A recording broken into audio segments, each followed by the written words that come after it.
আসসালামু আলাইকুম, সবাইকে রমজানের শুভেচ্ছা। ভিশন অর্গানিক কোর্সের প্রথম ক্লাস নিয়ে আমি হাজির হয়েছি তোমাদের সোহান ভাইয়া। তোমাদের এই যোগাযোগের ভয়টা দূর করার জন্য আমার সর্বোচ্চ চেষ্টা থাকবে। তোমাদের কাছে আমার একটা রিকোয়েস্ট থাকবে, তোমরা ক্লাসগুলো খুব মনোযোগ সহকারে করবে। এরপরে প্রথম থেকে 15 নম্বর ক্লাস পর্যন্ত খুবই মনোযোগ দিয়ে করবে এবং প্রতিটা ক্লাসের নোট সুন্দর করে ফেলবে এবং ক্লাসের নোটটা আমাদের গ্রুপে জমা দিবে। আর সেটা যে গ্রুপ হবে তার কাছে মোবাইল রিচার্জ পুরস্কার চলে যাবে। সো আমাদের ক্লাসটা আমরা শুরু করি। সো জৈব যৌগ, হ্যাঁ, এই কথাটা শুনলে আমাদের মাথায় কি একটা ভীতি তৈরি হয়, তাই না? তো এই ভীতিটা দূর করার জন্য আমাদের কীভাবে পড়তে হবে, এটা একটা সিস্টেমেটিক ওয়েতে পড়তে হবে। সো আমি চেষ্টা করবো তোমাদেরকে ওই সিস্টেমেটিক ওয়েতেই পড়াতে, যেটা হচ্ছে তোমাদের জন্য সবচেয়ে বেস্ট হয়। তো জৈব যৌগ কাকে বলে এটা আমরা মোটামুটি সবাই জানি, যে কার্বন শিকল দ্বারা গঠিত বিভিন্ন যৌগর রসায়নকে আমরা জৈব যৌগ বলি, বা আমরা কি বলতে পারি যে হাইড্রোকার্বন ও হাইড্রোকার্বনের জাতক, হাইড্রোকার্বন ও হাইড্রোকার্বন বিভিন্ন জাতক, তাকে আমরা কি বলি, জৈব রসায়ন বলি। তো এখন এই জৈব রসায়ন এর কিছু ইতিহাস আছে।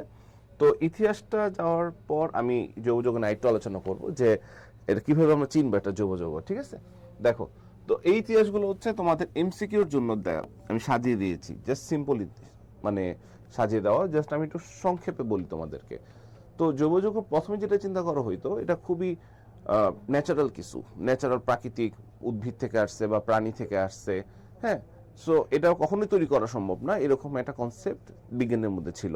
তো বার্জেলিয়াস যে থিওরিটা দেয় সেটা হচ্ছে প্রাণশক্তি মতবাদ, যেটা তোমরা এখানে দেখছো, যে প্রাণশক্তি মতবাদ, হ্যাঁ, যে এটা হচ্ছে দৈব কিছু, এরা তুমি কৃত্রিমভাবে তৈরি করতে পারবে না। তোমার মানুষ কি চিন্তা করতো, যে একটা প্রাণী বডি তো আর তৈরি করা যাবে না, বা প্রাণী থেকে যে এনজাইম আসতেছে বা যে রসগুলো আসতেছে বা রক্ত বা তোমার মাংস, এগুলো তো তৈরি করা সম্ভব না। সো গাছ তো আর তৈরি করা সম্ভব না, সো কৃত্রিমভাবে। সো তখন মানুষ চিন্তা করতো যে না, জৈব যৌগটা হচ্ছে সম্পূর্ণভাবে প্রাকৃতিক, এটা কখনোই কৃত্রিমভাবে তৈরি করা যেত না। তো ধাপে ধাপে মানুষ কিন্তু এই যে এই প্রসেসগুলো দেখে। হ্যাঁ, আমি এটা দিয়েছি জাস্ট এমসিকিউর জন্য, তোমরা সুন্দর মতো একটু সাজিয়ে নিবে, তাহলে তোমাদের সুবিধা হবে। ঠিক আছে, ওকে। তারপরে এই যে জৈব যৌগের ইতিহাসটা চেঞ্জ হলো কখন, যখন ফ্রেডরিক ভোলার তোমার একটা গবেষণা করতে গিয়ে অ্যাক্সিডেন্টলি বেসিক্যালি এটা তোমার আবিষ্কার করে ফেলে, যে অ্যামোনিয়াম সাইডকে হিট দিলে সে কি ইউরিয়া তৈরি করে ফেলছে ভুলে। সো এবং যেটা কি হয়ে যায়, জৈব যৌগ প্রথম যে কৃত্রিম জৈব যৌগ তৈরি হওয়াটা সেটা, এবং সেখান থেকে মানুষ চিন্তা করে যে না, জৈব যৌগ কৃত্রিমভাবে তৈরি করা সম্ভব। সো এই যে প্রমাণটা, অ্যামোনিয়াম সায়ানেটকে উত্তপ্ত করে কি করে বলতো, ইউরিয়া তৈরি করে। এই যে ইউরিয়া প্রস্তুত করে, এই ইউরিয়া প্রস্তুতটাই প্রথম তোমার কি বের করে, যে না, জৈব যৌগ কৃত্রিমভাবে তৈরি করা সম্ভব। এরপরে আরো অনেক বিক্রিয়া আস্তে আস্তে আসছে, যে না, কৃত্রিমভাবে তৈরি করা সম্ভব। ঠিক আছে, এবং তখন জৈব যৌগ আস্তে আস্তে ব্রাঞ্চগুলো বড় হইতেছে, কারণ যখন এটা দেখলো কৃত্রিমভাবে তৈরি করা সম্ভব, স্বাভাবিকভাবে রিসার্চ বাড়ছে, বিজ্ঞানী আরো গবেষণা করছে এবং আরো নতুন নতুন যৌগ তৈরি করছে, এবং কি তোমাদের আরো বেশি প্যারা দিছে, হ্যাঁ, যেখানে জৈব যৌগ এত বড়।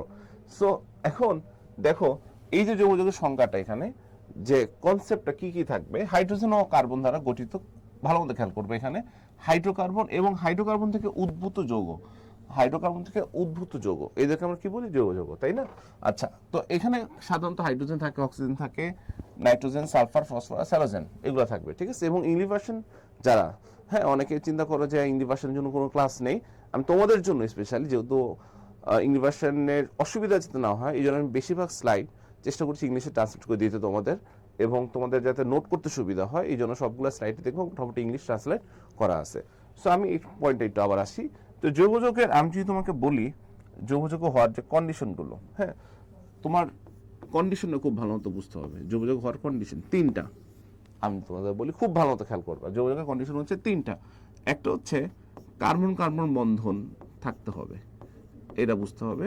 কার্বন হাইড্রোজেন বন্ধন থাকতে হবে, বা হচ্ছে হাইড্রোকার্বন জাতক হইতে হবে, হাইড্রোকার্বন জাতক, হাইড্রোকার্বন জাতক হবে। তো এখন কথা হচ্ছে, এই তিনটা কন্ডিশনের যে কোনো একটা কন্ডিশন যদি অ্যাপ্লাই হয়, তাহলে সেটা জৈব যৌগ হবে, যে কোনো একটা কন্ডিশন। ঠিক আছে, তো আমরা এই দুটো কন্ডিশনে মোটামুটি ঝামেলা ফেস করি না, ঝামেলা ফেস করি আমরা এই কন্ডিশনটা নিয়ে। ঠিক আছে, এটা হাইড্রোকার্বন জাতক। তো হাইড্রোকার্বন জাতক কি, বেসিক্যালি যেটা আমরা কি বলি, হাইড্রোকার্বন থেকে উৎপন্ন হওয়া, তাই না? আচ্ছা, এখন আমি যদি তোমাকে বলি যে হাইড্রোকার্বন থেকে উৎপন্ন হওয়া মানে, এটা অনেক একটা ধারণা যে হাইড্রোকার্বন থেকে যেটা তৈরি হবে সেটাই জৈব যৌগ। তাহলে মিথেনের সাথে আমি অক্সিজেন বিক্রিয়া দিলাম, আমি তো কার্বন ডাইঅক্সাইড পানি পাবো, তাই না? তো এই কার্বন অক্সাইডটা কি জৈব যৌগ? কার্বন অক্সাইডটা কি জৈব যৌগ না? আশা করি তোমরা অনেকে জানো যে কার্বন অক্সাইড জৈব যৌগ না, কিন্তু কেন তাহলে? তো হাইড্রোকার্বন জাতক, এটা একটা মিনিং আছে। মিনিং হচ্ছে যে তোমার মেইন স্ট্রাকচারটাকে সেম থাকতে হবে। এখানে কিন্তু দেখো মিথেন স্ট্রাকচারটা ভাঙছে, ভেঙে নতুন একটা স্ট্রাকচার তৈরি হয়েছে। তো হাইড্রোকার্বন জাতক মানে হচ্ছে যে আমার মেইন স্ট্রাকচারটা সেম থেকে আমার হাইড্রোজেনকে রিপ্লেস করবে, বা আমি তোমাকে বলতে পারি যে প্রতিস্থাপন বিক্রিয়া, প্রতিস্থাপন হবে, হাইড্রোজেনকে রিপ্লেস করে অন্য কোনো একটা মূলক আসবে, অন্য কোনো মূল আসবে, কাকে? হাইড্রোজেনকে রিপ্লেস করে, তখন এটাকে আমরা কি বলবো? হাইড্রোকার্বন জাতক। তো এই রিপ্লেসের কনসেপ্টটাই আমরা এখানে বলেছি যে অক্সিজেন, নাইট্রোজেন, সালফার প্রভৃতি মৌল যদি থাকে তখন সেটা রিপ্লেস করে আসে, তখন এটা আমরা কি বলবো? হাইড্রোকার্বন জাতক বা কি হাইড্রোকার্বন থেকে উদ্ভূত যৌগ। ক্লিয়ার সবাই? ওকে, তাহলে আমাদের এই তিনটার যে কোনো একটা কন্ডিশন যদি অ্যাপ্লাই হয় তাহলে সেটা হবে আমাদের জন্য জৈব যৌগ। এবং এখানে একটা কথা তোমাদের বলি, দেখো যে আমি এখানে তোমাদের লিস্ট করে দিচ্ছি যে হাইড্রোকার্বন যুক্ত জৈব যৌগ কারা, সরি হাইড্রোকার্বন মুক্ত, মানে হাইড্রোকার্বন নাই কিন্তু এরা জৈব যৌগ, হাইড্রোকার্বন নাই এর হচ্ছে কি বলতো? জৈব যৌগ। আর এখানে হচ্ছে কার্বন আছে কিন্তু এগুলো কি অজৈব যৌগ। দেখো কার্বন থাকলেও কিন্তু ওগুলো জৈব যৌগ না। হ্যাঁ, মোটামুটি লিস্ট করে দিচ্ছি তোমাদের যাতে তোমাদের বুঝতে সুবিধা হয়। দেখো যেমন এখানে তুমি বলতে পারো অ্যামোনিয়াম কার্বনেট। হ্যাঁ, তুমি এই স্ট্রাকচারটা দিকে ভালো মতো খেয়াল করো যে এখানে কার্বনও আছে, হাইড্রোজেনও আছে। এখন তুমি বলতে পারো ভাই কার্বন হাইড্রোজেন থাকলে তো জৈব যৌগ। হ্যাঁ, কিন্তু না, এখানে একটা কথা আমি তোমাদের একটু আগে বলছি যে কার্বন হাইড্রোজেন না, কার্বন হাইড্রোজেন বন্ধন, কার্বন হাইড্রোজেন বন্ধন থাকলে জৈব যৌগ হবে। তাহলে এইখানে কার্বন হাইড্রোজেন কিন্তু বন্ধন নাই, এখানে NH4+ হাইড্রোজেনের সাথে কিন্তু নাইট্রোজেনের বন্ধন, এই পুরোটা প্লাসের সাথে কি কার্বনের 2- কি আয়নিক বন্ড। তাহলে এই জিনিসটাকে, তার মানে কি কার্বন হাইড্রোজেনের মধ্যে আমি কোনো ডাইরেক্ট বন্ড পাচ্ছি না, সঞ্জীব বন্ধন আসতেছে না, তার মানে এটা কি না বলতো? জৈব যৌগ না। ক্লিয়ার? এটা বুঝতে পারছো? আর এটা হচ্ছে হাইড্রোজেন যুক্ত অজৈব যৌগ যেগুলো সেগুলো, যেমন একটু আগে বললাম যে কার্বন হাইড্রোজেন বন্ড নাই, এখানে বন্ড নাই, সো এই জন্য এগুলো কি না বলতো? জৈব যৌগ না। সো এই লিস্টটা একটু তোমাদের জন্য ইম্পর্টেন্ট, তোমরা সবাই অবশ্যই নোট করে নিবে এই লিস্টটা, যে তোমার কার্বন যুক্ত অজৈব যৌগ কোনটা, হাইড্রোজেন মুক্ত জৈব যৌগ কোনটা, হাইড্রোজেন যুক্ত অজৈব যৌগ কোনটা। এবং এই স্লাইডটা তোমরা আমাদের ব্রেইনবাজ ওয়েবসাইটে, আমাদের ভিশন অর্গানিক ক্লাসে তুমি যখন এনরোল করবা, এই স্লাইডটা ওই লেকচার ওয়াইজ সাজানো থাকবে, তো ওইখানে তুমি স্লাইডটা পেয়ে যাবে। ঠিক আছে? ওকে, তারপরে আসি যৌগ যৌগ। ভালো কথা ভাইয়া, যৌগ যৌগ এতগুলো, এখন যৌগ যৌগকে আমরা প্রকাশ করব কিভাবে, যৌগ যৌগের প্রকাশের নিয়ম কি? তো নর্মালি সাধারণত আমরা আণবিক সংকেত ইউজ করি যে কোনো কিছু একটা প্রকাশ করার জন্য, হ্যাঁ, যে কোনো একটা যৌগ প্রকাশ করার জন্য। তো এখন আমি যদি তোমাকে বলি যে C3H8, হ্যাঁ, তোমরা সবাই জানো আশা করি, এটার নাম হচ্ছে প্রোপেন। হ্যাঁ, 3টা কার্বন। সো নামকরণ আমরা যাবো আমাদের সেকেন্ড ক্লাসটা হবে নামকরণের উপর। তো এখন এটা হচ্ছে আণবিক সংকেত, যেখানে আমি কি দেখবো যে আমার কার্বন 3টা পরমাণু আছে, হাইড্রোজেনের কয়টা পরমাণু? 4টা পরমাণু আছে। হ্যাঁ, জাস্ট এটা হচ্ছে আণবিক সংকেত হয়, এটা তোমরা সবাই জানো। এখন আমরা যখন যৌগ যৌগ এক্সপ্রেস করি, পড়াই আমরা, বা আমরা যখন পড়ি যৌগ যৌগ, তখন আমাদেরকে বিভিন্নভাবে ফর্মুলা ইউজ করতে হয়। এক্সপ্রেসের ওইটা কি থাকে? ডিফারেন্ট থাকে। রিয়েকশনের বোঝার সুবিধার জন্য হয়, অনেক সময় লেখার সুবিধার জন্য হয়, অনেক সময় কার্যক্রমের মূলক বোঝার সুবিধার জন্য হয়। সেই জিনিসটা আমরা এখন দেখবো। যেমন আমি বললাম কনডেন্সড ফর্মুলা। তো কনডেন্স ফর্মুলাটা কি? এই যে দেখো CH3H8, এটা যদি আমি এভাবে না লিখে এভাবে লিখতাম CH3 CH2 CH3, তাহলে এটা কি ফর্মুলা বলতো? Condense formula. এটা সুবিধাটা কি আমরা বুঝতে পারতেছি যে কার্বন চেইনটা কিভাবে কাজ করতেছে। হ্যাঁ, কার্বন চেইনে একক বন্ধন বা হচ্ছে কার্যকরী মূল্য কিভাবে আছে, এটা দেখলে আমাদের জন্য সুবিধা। এবং সাধারণত যোগাযোগে আমরা এই ফর্মুলাটাই ইউজ করে থাকি। যেমন আমি যদি এখন এটার সাথে একটা OH দেই, কি হবে বলতো? CH3 CH2 CH2 OH। হ্যাঁ, এখন আমি যদি এটা আণবিক সংকেত লিখি তাহলে কি আসতেছে? C3H8O। দেখো এই আণবিক সংকেত দেখে তুমি কিন্তু ধরতে পারবো না প্রথমেই যেটা অ্যালকোহল হতে পারে। তো আমাদের বিক্রিয়ার শুরুতে বিক্রিয়াতে যখন লিখবো অ্যালকোহল আকারে, তখন এটা যদি আমি এভাবে লিখি তাহলে কি আমাদের বিক্রিয়া করতে সুবিধা হবে, আমাদের বুঝতে সুবিধা হবে। সো যেখানে আমরা কি ইউজ করি? কনডেন্স ফর্মুলা ইউজ করি। হ্যাঁ, আচ্ছা, আর হচ্ছে স্ট্রাকচারাল ফর্মুলা, গাঠনিক সংকেত, এটা স্ট্রাকচারটা কিভাবে কাজ করে। হ্যাঁ, যেমন আমি যদি বলি এটা যে কার্বন এখানে কয়টা আছে? 3টা, 1 2 3। এইখানে আমার কি আসতেছে? Hydrogen hydrogen hydrogen. ঠিক আছে, এই যে দেখো আমি যে এখানে প্রতিটা বন্ড দিচ্ছি আলাদা আলাদা স্ট্রাকচার। সো এটা হচ্ছে তোমার কি বলবো বলো তো? Structure formula. হ্যাঁ, তো এই যে কার্বন কার্বন বন্ড কিভাবে আসে সেটা আমি স্পষ্টভাবে দেখতেছি। এটাকে আমরা কি বলি? Structure formula. যখন আমরা কোনো বিক্রিয়ার মধ্যে বন্ড ব্রেকিং দেখাই বা নতুন বন্ড আসে দেখাই, হ্যাঁ, তখন কি আমাদের স্ট্রাকচার ফর্মুলাটা অনেক বেশি ইম্পর্টেন্ট, বিশেষ করে বিক্রিয়ার মেকানিজমটা যখন আমরা দেখাই। তোমাদের একটা কারণ বুঝতে হবে যে এটা এখানে আসছে কেন। মানে যখন তোমরা পড়বে তখন সবসময় চিন্তা করবে যে এটা কেন হলো, তাহলে কি হবে তুমি জিনিসটা খুব ডিপলি রিয়েলাইজ করতে হবে এবং পরবর্তীতে জীবনে কাজে লাগাতে পারবে ভালো মতো। আমি এখানে হাইড্রোজেন লিখি নেই, দিয়ে দিই হাইড্রোজেন, সমস্যা নেই। ওকে, সাধারণত আমি যখন দেখবা সামনে যৌগ পড়াবো হাইড্রোজেন লিখি না, খুব কম, হ্যাঁ খালি হাতগুলোতে হাইড্রোজেন থাকে।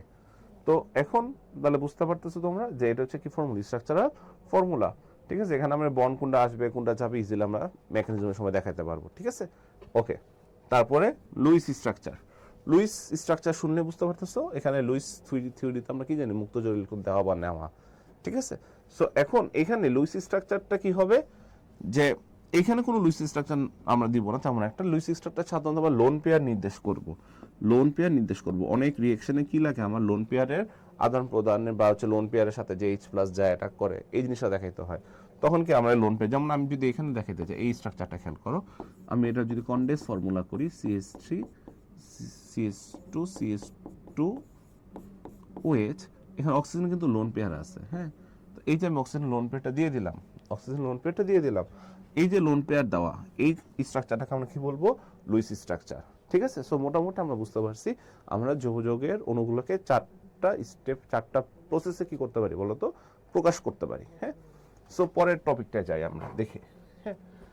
তো এই যে যৌগের সংখ্যা এত বেশি, এত বেশি কেন?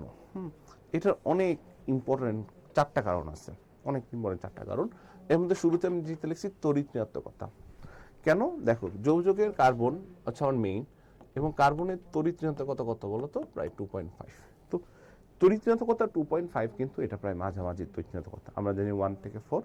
সো এই তড়িৎ ঋণাত্মকতা মাঝামাঝিতার জন্য যেটা হয় যে ওর সবার সাথে পোলারিটি, মানে একবার মাঝামাঝি হওয়া মানে কি, দেখো ও যদি একবার কম হইতো তাহলে কি অন্যটা পরমাণু যে বেশি তড়িৎ ঋণাত্মক ছিল তার সাথে কি হইতো বলতো, প্লাস মাইনাস পোলারিটি বাড়তো। আবার তার যদি বেশি হইতো তাহলে কমের সাথে সে কি তার ডিস্টেন্স বাড়তো। কিন্তু মাঝামাঝি হওয়ার কারণে আসলে কি হয় বুঝছো, যে অন্যান্য পরমাণুগুলোর সাথে তার খুব বেশি ডিস্টেন্স থাকে না, খুব ডিফারেন্স থাকে না, তো খুব বেশি পোলারিটিও হয় না, তার মানে তাদের সমযোজী বন্ডটা স্টেবল হয়। তাদের সমযোজী বন্ডটা কি হয় বলতো, স্টেবল। এটা খুব ইম্পর্টেন্ট একটা কারণ তড়িৎ ঋণাত্মকতা, বুঝতে পারছো। এবং সেকেন্ড যে কারণটা আমরা দেখবো ক্যাটেনেশন। এটা তোমার, এটা সবচেয়ে পাওয়ার একটা কারণ, যে অন্য কোনো পরমাণু পরেশানির 118টা মলের মধ্যে অন্য কোনো পরমাণু এত ক্যাটেনেশন পাওয়ার কারণ নেই। ক্যাটেনেশন মানে কি জানো? ক্যাটেনেশন হচ্ছে তোমার একই কার্বন পরমাণু পরস্পরের সাথে যুক্ত হওয়া, ঠিক আছে। একই কার্বন পরমাণু পরস্পরের কি যুক্ত হওয়া, যেটাকে আমরা ইংলিশে খুব সিম্পলি বলতে পারি সেলফ লিঙ্কিং। হ্যাঁ, একই কার্বন একটার সাথে একটা কার্বন আরেকটার সাথে, জাস্ট হচ্ছে কি দেখো ক্যাটেনেশন কনসেপ্টটা carbon carbon carbon carbon carbon যুক্ত হইতেই থাকতে পারে। দেখো স্ট্রাকচার আগের সময় দিতে পারি, আমরা দিতে থাকি। তারপর এইরকম ক্যাটেনেশনের একটা উদাহরণ, ইম্পর্টেন্ট উদাহরণ ফুলারিন্স ফ্যামিলি বলা হয়, হ্যাঁ। ফুলারিন্স, হ্যাঁ,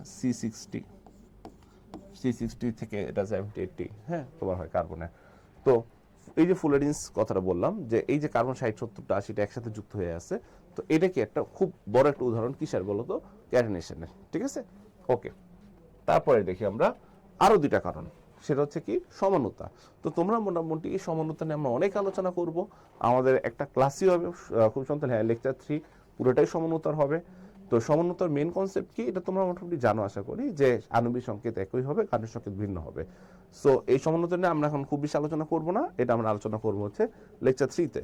4 নম্বর কারণ পলিমারকরণ, যে একটা তোমার 9 10 অলরেডি পড়েছো পলিমার যৌগ, যেমন পলিথিন আমাদের দৈনন্দিন জীবনে আমরা ইউজ করি, তারপর হচ্ছে PVC। সো এই জিনিসগুলো কি হয়, যে তোমার একটা মনোমার থাকে, এটা ভেঙে কি হয় অনেকগুলা মনোমার একটা সাথে একটা যুক্ত হতে থাকে, হ্যাঁ। সো তখন কি পলিমার তৈরি হয়। সো এই যে পলিমার আর হচ্ছে সমানতা, এই দুটো সংজ্ঞা আমি এখানে দিয়ে দিয়েছি তোমাদের নোট করার সুবিধার্থে। বাট এই দুইটা নিয়ে আমরা ডিটেলস আলোচনা করবো হচ্ছে পরবর্তী লেকচারগুলোতে, কারণ সমানতা লেকচার 3 আছে, আমরা যখন পলিমার কোন রিয়েকশন শিখবো তখন এটা আমরা খুব ডিটেলসে দেখবো। সো এটা নিয়ে আমি খুব বেশি এখন বলতে চাচ্ছি না।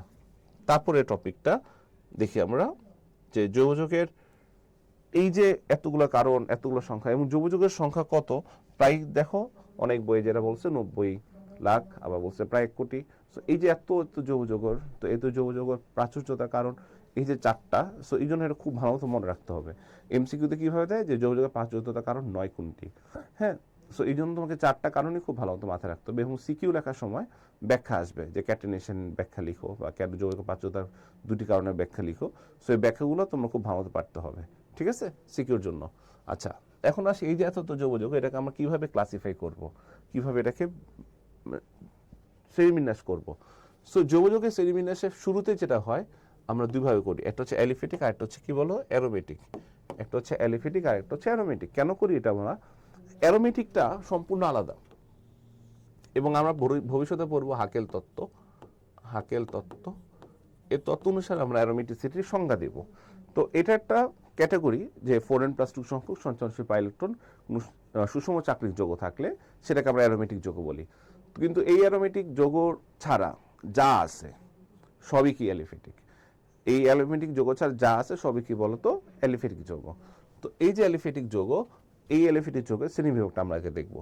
অ্যালিফেটিক যৌগের শ্রেণীবিভাগে প্রথমে দুইটা থাকে, একটা হচ্ছে মুক্ত শিকল, একটা হচ্ছে বদ্ধ শিকল। মুক্ত শিকল মানে কি ওপেন চেইন, দুই সাইডে চেইন ওপেন আছে, ঠিক আছে, একবারে ওপেন, মানে লাস্টেরটার সাথে প্রথম কার্বনের কোনো কি থাকবে না বলো তো, বন্ড থাকবে না। কিন্তু বদ্ধ শিকলে কি হবে দেখো, যে এটাকে তুমি প্রথম ধরে এটাকে লাস্ট ধরলে এটার সাথে একটা বন্ড আছে, হ্যাঁ, ক্লোজ হয়ে গেছে, ক্লোজ চেইন বদ্ধ শিকল এটা, ঠিক আছে, ওকে। তো এখন এই যে মুক্ত শিকল এটা দুইভাবে ব্যাখ্যা করতে পারি, এটা সরল, এটা শাখা। আমরা যখন নেক্সট ক্লাসে নামকরণ শিখবো তখন দেখবো নামকরণের যে শাখা শিকলের মানে কত প্যারা, হ্যাঁ, নামকরণের, তাই না? দেখো এই যে শাখা, জাস্ট একটা ব্রাঞ্চ, এখানে ব্রাঞ্চ দিয়ে দিলাম, ঠিক আছে, শাখা শিকল। আর এটা হচ্ছে কি শিকল? সরল শিকল, একবারে প্লেন চেন, কোনো উপর নিচে নাই, ঠিক আছে। আচ্ছা, এই যে সরল শিকল হোক বা শাখা শিকল হোক, এখানে একটা ইম্পর্টেন্ট সম্পৃক্ত আর একটা হচ্ছে কি অসম্পৃক্ত। সম্পৃক্ত কনসেপ্টটা কি দেখো, তোমরা যখন দ্রাব্যতা পড়বে তখন দেখবে এখানে বলা সম্পৃক্ত দ্রবণ, অসম্পৃক্ত দ্রবণ। সম্পৃক্ত দ্রবণ মানে কি ছিল মনে আছে? যে যদি তুমি কোনো দ্রব্য যোগ করতে করতে যদি আর দ্রব্য যোগ করতে না পারো বা একটু তুমি যোগ করো তাহলে সেক্ষেত্রে অদক্ষেপ পড়বে। সম্পৃক্ত দ্রবণে তুমি যদি দ্রব্য যোগ করো সেটা কি হবে? অদক্ষেপ পড়বে, মানে তার ম্যাক্সিমাম চাহিদা ফিল আপ হয়ে গেছে। একটা গাড়িতে যদি 5 জন বসার একটা জায়গা থাকে, 5 জন বসে গেছে, তার মানে গাড়িটা এখন সম্পৃক্ত। 5 জনের কম যদি বসে তাহলে অসম্পৃক্ত, 5 জনের বেশি যদি বসে, মনে করো চাপাচাপি করে কোলেও বসছে, এরকম 6-7 জন বসছে, তাহলে এটা কি হবে? অতিপৃক্ত। তো সম্পৃক্ত কনসেপ্টটা হচ্ছে ভাই যা নেওয়া হয়ে গেছে ফিল আপ। তো এইখানে সম্পৃক্ত মানে কি? সম্পৃক্ত মানে হচ্ছে যে কার্বনের 4টা হাত আছে, আমার সবগুলোতে সিঙ্গেল সিঙ্গেল অ্যাটম যুক্ত হয়ে গেছে, এখানে কোনো তোমার ডাবল বন্ড নাই অথবা কি নাই, ট্রিপল বন্ড নাই। তার মানে সম্পৃক্ত হচ্ছে অ্যালকেন। সম্পৃক্ত হচ্ছে কি বলতো? অ্যালকেন। আর অসম্পৃক্ত কি? অসম্পৃক্ত হচ্ছে তোমার ডাবল বন্ড বা কি ট্রিপল বন্ড থাকবে। ডাবল বন্ড ট্রিপল বন্ড থাকলে কি হয়? একটু ভুলেছে, এটা ট্রিপল বন্ড হবে। ডাবল বন্ড ট্রিপল বন্ড থাকলে কি হয় জানো? এই যে মনে করো এটা ডাবল বন্ড আছে, এখন এখানে আমরা জানি দ্রুত বিক্রিয়া হয়, এখানে পাই বন্ধনটা ভেঙে অন্য কোনো পরমাণু এসে যুক্ত হয়। তার মানে কি দেখো, এই যে পাই বন্ধন ভেঙে অন্য কোনো পরমাণু যুক্ত হয়েছে, মানে আর অন্য পরমাণু যুক্তর ক্যাপাবিলিটি আছে, এই জন্য সেটা হচ্ছে অসম্পৃক্ত। ঠিক আমাদের অসম্পৃক্ত দ্রবণের মতো। অসম্পৃক্ত দ্রবণে কি ছিল? যারও দ্রব্য যোগ করা যাবে, তার মানে এখানে কারো পরমাণু যোগ করা যাবে, এই জন্য এটাকে আমরা কি বলি বলতো? অসম্পৃক্ত যৌগ বলি, ঠিক আছে। এটা গেল মোটামুটি কনসেপ্ট। দেন হচ্ছে আমরা অ্যারোমেটিকে দুই ভাগে ভাগ করি, একটা হচ্ছে সুষম চাকরিক বা অ্যালিসাইক্লিক, একটা বিষম চাকরিক বা হেটারো। তো সুষম চাকরিক বা অ্যালিসাইক্লিক মানে হচ্ছে যে আমার বেনজিনের 6টা পোর্শনে কি এখানে কার্বন আছে, বা আমি যদি এখানে আরো ডাবল স্ট্রাকচার রাখি সবগুলো কার্বন থাকবে স্ট্রাকচারে। কিন্তু এখানে কার্বন ছাড়া যদি অন্য মানে তোমার সুষম চাকরিক কাঠামোতে কার্বন ছাড়া যদি অন্য কোনো পরমাণু থাকে, হেটারো পরমাণু বলা হয়, ঠিক আছে, বা ভিন্ন পরমাণু, তখন সেটাকে আমরা কি বলি? বিষম চাকরিক, ঠিক আছে, হেটারো সাইক্লিক। এটা কি বলবো আমরা? Hetero cyclic. এই ঠিকভাবে বদ্ধ শিকলকেও কিন্তু আমরা দুই ভাগে ভাগ করতে পারি, হ্যাঁ। এটা হোমোসাইক্লিক, যেখানে যেমন এটা তিনটাই কার্বন আছে, আর এটা হচ্ছে হেটারোসাইক্লিক, আর এটা হচ্ছে কি বলতো? হেটারোসাইক্লিক। হেটারোসাইক্লিক কি হবে? এখানে অন্য একটা পরমাণু থাকবে, যেমন অক্সিজেন দিয়ে দিলাম, হ্যাঁ, অক্সিজেন CH3 ঠিক আছে, দিয়ে দিলাম একটা স্ট্রাকচার। সো এখন এটাতে আমরা কি বলবো? হেটারোসাইক্লিক। তাহলে এটা হচ্ছে আমরা কয় ভাগে ভাগ করতে পারি বলতো? দুই ভাগে ভাগ করতে পারি। সো মোটামুটি এটাগুলো আমাদের যৌগযৌগের শ্রেণী বিভাগ।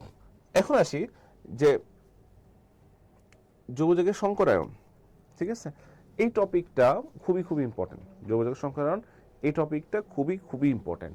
কিভাবে দেখো, আমাদের মেইন যে সংকরায়ন, যে আমরা কেমিস্ট্রি ফার্স্ট পেপার চ্যাপ্টার 3 নম্বরে পড়তাম, তো ওখানে অনেকগুলো সংকরায়ন আমরা শিখেছি। তো স্পেশালি যৌগযৌগ একটু আলাদা করা হয়েছে আবার, ঠিক আছে। এই যৌগযৌগ সংকরায়নের এই কনসেপ্টটার মধ্যে একটা খুব জনপ্রিয় কোয়েশ্চেন থাকে যে এমসিকিউতে এই যোগের এত নম্বর কার্বনে কোন সংকরণ হয়েছে, বা তোমার এই যোগে কি সংকরণ থাকে। সো আমি খুব সংকরণে খুব ব্রিফ বেসিকে যাব না, যেহেতু এটা সংকরণের ক্লাস না। তো যৌগযৌগের জন্য যেটা প্রয়োজন আমি সেটা নিয়ে আলোচনা করি তোমাদের সাথে। মনে করো আমি তোমাকে বললাম যে CH4 মিথেন, মিথেনে কি সংকরায়ন? তোমরা চোখ বন্ধ করে বলতে পারবে যে ভাই মিথেনে sp3 সংকরায়ন। এর কারো কোনো সমস্যা নাই। এটা আশা করি তোমরা পারবে। এবং এটা যে কেন হয় সেই জিনিসটা হচ্ছে তোমরা সংকরণ চ্যাপ্টারে পড়ছো। আমি যদি তোমাদের সিম্পলি একটু ব্যাখ্যা করে দিই, কার্বন 1s2, এটাকে আমি এক্সাইটেড স্টেটে দিয়ে দিই 2s1 2px1 2py1 2pz1। তাহলে কি দেখতেছো দেখো তো এখানে যে আমার লাস্ট সেলে কয়টা আছে, চারটা সিঙ্গেল ইলেকট্রন, চারটা কি সিঙ্গেল ইলেকট্রন। এখন এর মধ্যে কি হবে বলো তো, হাইড্রোজেন যাবে,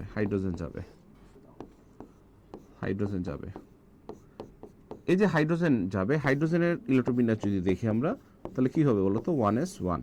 আচ্ছা একটু একটা জিনিস খেয়াল করো, তাহলে 1s1, তাহলে এই যে সংকরায়নের আমি যদি বলি সংকরণ কেন আসছে এটাকে একটু ডিপলি বুঝতে চাও, তাহলে আমি যদি সিম্পলি ভাবে একটু একটা কথা বলি তোমাদের, যে হাইড্রোজেনের 1s1 এটা 2s1 এর সাথে বন্ড করবে, তাহলে আমি এটা s সিগমা বন্ড পাবো। অবশ্যই সিগমা বন্ড এটা সরাসরি অতিক্রমণ করছে, হ্যাঁ ওকে। তারপর এটা কি হবে spx সিগমা, এটা কি হবে spy সিগমা, এটা হবে spz সিগমা। তো ss আর spx এর সিগমা বন্ডের পাওয়ার সেম না, ss টা দুর্বল, spx টা শক্তিশালী, pp সিগমা বন্ড আরো শক্তিশালী হয়। তো সায়েন্টিস্টরা যেটা দেখলো যে তাহলে তো আমার চারটা বন্ডের মধ্যে এনার্জি কম বেশি হওয়ার কথা, কিন্তু সায়েন্টিস্টরা কি দেখলো যে না, চারটা বন্ডই হচ্ছে তোমার এনার্জি সেম। তার মানে কি ঘটনা ঘটতে পারে, তার মানে যেটা হইতে পারে যে এই যে sp এটা যে কম শক্তি বেশি শক্তি তাদের মধ্যে একটা বৈষম্য ছিল, এই বৈষম্যটাকে তারা রাখবে না, হ্যাঁ, তার একটা বৈষম্য বিরোধী হয়ে যাবে। তার মনে করবে যে চারোটাই সেম হয়ে যাবে, হ্যাঁ, চারোটাই সেম, তার নিজেরা মিলেমিশে চিন্তা করবে, আমরা কোনো নিজেদের মধ্যে বৈষম্য রাখবো না, আমরা বৈষম্য বিরোধী সমাজ গঠন করব। তাহলে কি হবে দেখো, তখন একটা আর তিনটা মিলে কি তৈরি করলো sp3। তো এরকম তোমার sp3 হয়েছে কয়টা বলো তো, চারটা sp3। যে কয়টা তোমার সংকরণের নিয়ম কি বলতো, যে কয়টা অরবিটাল মিক্স হয় ঠিক সে কয়টা নতুন অরবিটাল তৈরি হয়। এই যে এখন চারোটা sp3, এখন sp3 এই যে হাইড্রোজেন এস ওর সাথে বন্ড করলো, তখন আমার সবগুলো বন্ড কি হয়ে গেল sp3 আর s, sp3 আর s, সবগুলো বন্ড sp3 আর s হয়ে গেছে। তাহলে বলো তো এখন যে আমার চারোটারই বন্ড কি হয়ে গেছে, সেম হয়ে গেছে, চারোটার বন্ড সেম হয়ে গেছে, তাহলে বন্ড এনার্জিও কি হবে, সেম হবে। সো এই কনসেপ্ট থেকে বেসিক্যালি কি আসে বলো তো, যৌগের কনসেপ্ট আসে, সরি সংকরণ কনসেপ্ট আসে। তো এখন এইখানে তোমার সংকরায়নের sp3-তে একটু আগে দেখলাম আমরা কয়টা sp3 থাকে বলো তো, চারটা, sp2-তে তিনটা, sp-তে নাম শুনে বুঝতে পারছো দুইটা sp সংকরণ থাকবে, একটা s দুইটা p তাহলে তিনটা sp2, একটা s একটা p তার মানে কি দুইটা sp হবে, ঠিক আছে। এবং এই যে চরিত্রর পার্সেন্টেজ সেটাও খুব সিম্পল, তুমি s এরটা জানলে এখানে তুমি p এরটাও কি সহজে বলতে পারবে। কিভাবে দেখো, আমার প্রতিটাতে 100% চিন্তা করো যে একটা s নিজে হচ্ছে 100%, ঠিক আছে, একটা px হচ্ছে 100%, একটা py হচ্ছে 100%, নিজে একা একা যখন আছে তখন pzও কি বলতো 100%, তাই না? বিষয়টা এরকম একটু চিন্তা করো, ঠিক আছে। সো এখন ঝামেলা হচ্ছে তার একসাথে হয়ে গেছে, তার একসাথে মিলে মিশে একসাথে আছে। এখন একসাথে হওয়ার কারণে তার কি চারটা ভাগ হয়ে গেছে, মনে করো 400%, চারটা এখানে ভাগ হয়ে গেছে, ঠিক আছে। তাহলে এই যে 100% এস, ও যখন সিঙ্গেল ছিল 100% এস, তখন তো সিঙ্গেল 100%, বাট যখন কি হইলো ও sp3-তে ভাগ হইলো, এই 100% এসটা কয় ভাগে ভাগ হয়েছে, 4 ভাগে। তাহলে 100-কে তুমি যদি 4 দ্বারা ভাগ করো তাহলে কি পাবে 25%, তাই না? আবার যখন তোমার sp2 হবে, sp2-তে কি হবে বলো তো, তিনটা ঘর হবে।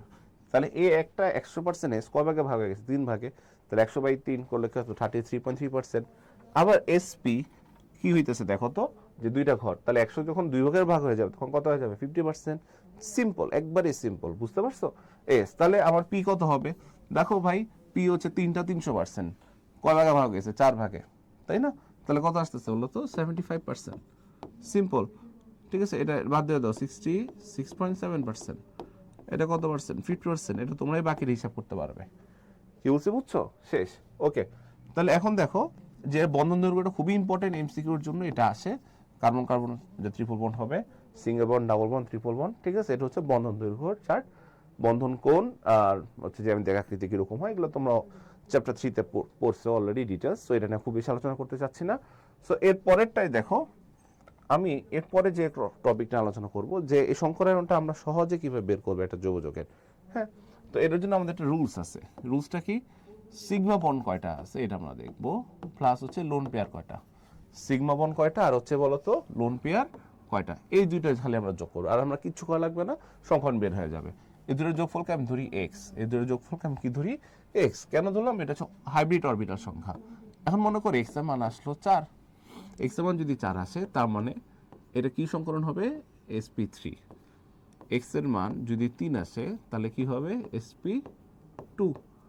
তাহলে কি হলো? তো sp2। ওকে, এক্স এর মান যদি 2 আসে তাহলে কি হবে? sp। তাহলে কি হবে? sp। ঠিক আছে, ক্লিয়ার? এটা বুঝতে পারছো? এটা খালি মনে রাখবা যে এটা হইলে এটা হয়, বাকিটা দেখবো অটোমেটিক হয়ে গেছে। তাহলে এক্স এর মান যদি 4 হয়, 4 মানে কি 4টা সংকৃত অরবিটাল sp3, 3 মানে কি 3টা সংকৃত অরবিটাল মানে sp2, 2 মানে কি বলতো? sp। এখন আমি যদি একটা স্ট্রাকচার আঁকি, র্যান্ডম একটা স্ট্রাকচার নেই, দেখো আমাকে বলতে পারে যে ভাই কোন কার্বনে কি সংকরণ আছে, কোন কার্বনে কি সংকরণ আছে। দেখো আমি একটু হাইড্রোজেন দিয়ে নেই। আচ্ছা, হাইড্রোজেন আমি না দিয়ে একটা কথা তোমাদের বলি, সেটা হচ্ছে যে আমি এখানে যতগুলো খালি হাত রাখছি সবগুলোতে হাইড্রোজেন আছে, আমি ধরে নেই। হ্যাঁ, হাইড্রোজেন ছাড়াও এটা আমরা হিসাব করতে পারবো। ঠিক আছে, আচ্ছা তাহলে এই দিকে, এই কার্বনটার দিকে তাকাও সবাই। দেখো এই কার্বনটা খুব ভালো তাকাও, এই কার্বনটা, এই কার্বনটা কি হয়েছে? এই কার্বনের তোমার 4টা হাত সিগমা বন্ড, 4টা সিগমা বন্ড। কয়টা সিগমা বন্ড? 4টা। তাহলে 4টা সিগমা বন্ড হইলে কার্বনের মধ্যে কি সংকরণ আছে বলো তো? sp3 সংকরণ আছে। এই কার্বনে কি হয় দেখো তো? এই কার্বনের সিগমা বন্ড কয়টা? দেখো এই কার্বনের সিগমা বন্ড কয়টা? 1টা 2টা 3টা সিগমা বন্ড। তাই যদি হয় তাহলে আমাকে বলো এটা কি হবে? sp2। সেম ভাবে আরেকটা ঘটনা ঘটাই দেয় এই স্ট্রাকচারে। আচ্ছা এটা পরে করি। দেখো যে এইখানে আমার কয়টা স্ট্রাকচারটা খেয়াল করো সবাই। ওর সিগমা বন্ড কয়টা? 1টা 2টা 3টা। তাহলে ওরও কি হবে বলো তো? sp2। এইখানে দেখো এখানে ওর সিগমা বন্ড কয়টা? 1টা 2টা। তাহলে কি হবে? sp। তাহলে কি হবে? sp। এখানে ওর সিগমা বন্ড কয়টা? 1টা 2টা। তাহলে কি হবে? sp। অদ্ভুত কারণে একটু ঝামেলা হচ্ছে, দেখো তাহলে এখানে 3টা, তাই না? 3টা হইলে এখানে আমি একটু এক্সটেন্ড করি একটা, দাঁড়াও। ঠিক আছে, স্ট্রাকচারটা এরকম থাকতে পারতো, তখন কি হইতো দেখি আমরা একটু। ঠিক আছে, ওকে, তখন দেখো এখানে একটা, এখানে কার্বনের 5টা হাত হয়েছে, দেখো 1টা 2টা 3টা। তাহলে কি হবে? sp2। এখানে কি 2টা সিগমা বন্ড, তাহলে কি হবে? sp। ঠিক আছে, এখানে হাইড্রোজেন আসবে 2টা, 1 2 3, তাহলে কি হবে? এটা sp2। দেখো প্রতিটা কার্বনের আমাদের কি সংকরণ পেয়ে গেছে আমরা। তাই জাস্ট আমরা কি হিসাব করবো? সিগমা বন্ড কয়টা। এখন যদি লোন পেয়ার থাকে, যেমন মনে করো অ্যালকোহল অক্সিজেনের ও, তখন আমরা লোন পেয়ারটা কি করব? হিসাব করব। হ্যাঁ, বা অ্যামোনিয়া নাইট্রোজেন হইতে পারে। ঠিক আছে, সো এই লোন পেয়ারটা তখন আমরা কাউন্ট করবো। সো বেসিক্যালি পরীক্ষা এটা সবচেয়ে বেশি আসে, এটা সবচেয়ে বেশি আসে, মনে রাখবা এই কনসেপ্টটা। সো এটা কিভাবে আসতে পারে? যে একটা স্ট্রাকচার দিয়ে বলতে পারে যে ভাই এই স্ট্রাকচারের মধ্যে sp3 সংকৃত কার্বন কয়টা আছে, sp2 সংকৃত কার্বন কয়টা আছে, sp সংকরিত কার্বন কয়টা আছে, বা এত নম্বর কার্বন, এই কার্বনটার সংকরণ কি। সো এই জিনিসটা দিয়ে জাস্ট তুমি মনে রাখবা, তাহলে হবে। ঠিক আছে, ওকে। পরের টপিকটা আমরা একটু যাই, যে আমাদের এই কার্বনের ডিগ্রি, এটা বোঝাটা খুবই ইম্পর্টেন্ট।